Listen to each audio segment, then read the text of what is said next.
Hi hello welcome to Bharat sports Telugu. T20 ప్రపంచ cup 2024 తుది దశకు చేరుకుంది. ఇప్పటికే సెమీస్ 2 పూర్తవగా మరికొద్ది గంటల్లో సెమీస్ 2 జరగనుంది. ఇంగ్లాండ్ తో తలపడేందుకు భారత్ సిద్ధమైంది. T20 ప్రపంచ కప్ 2022 సెమీస్ లో ఇంగ్లాండ్ తోనే ఆడిన భారత్ 10 వికెట్ల తేడాతో చిత్తయింది.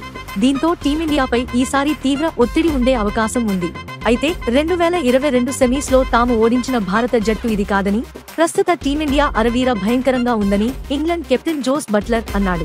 భారత జట్టు ఇప్పుడు దూకుడు మంత్రంతో ఆడుతోందని తెలిపాడు. సెమీస్ 2 మ్యాచ్ సందర్భంగా నిర్వహించిన మీడియా సమావేశంలో పాల్గొన్న జోస్ బట్లర్ పలు విషయాలపై స్పందించాడు. 2022 సెమీస్ లో ఆడిన భారత జట్టుకు ఇప్పటి జట్టుకు చాలా తేడా ఉంది. ఇప్పుడు మేం భిన్నమైన టీమిండియాతో ఆడనున్నాం.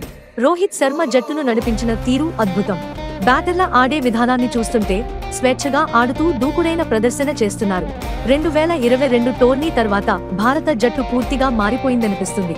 2023 వన్డే ప్రపంచకప్ లో అద్భుతంగా ఆడింది. దూకుడు మాత్రంగా భారత్ ఆడుతోంది. టీమిండియాకు బదులివ్వడానికి మేం సిద్ధంగా ఉన్నాం. భారత్ మాదిరే దూకుడుగా మేము ఆడతాం అని బట్లర్ చెప్పాడు. T20 ప్రపంచ కప్ 2024లో భారత్ అపజయం లేకుండా కొనసాగుతోంది. గ్రూప్ సూపర్ 8 స్టేజ్ లో వరుస విజయాలు సాధించింది.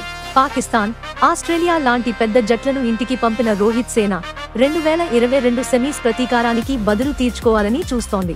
మరోవైపు ఆస్ట్రేలియా, దక్షిణాఫ్రికా చేతిలో ఇంగ్లాండ్ ఓడింది.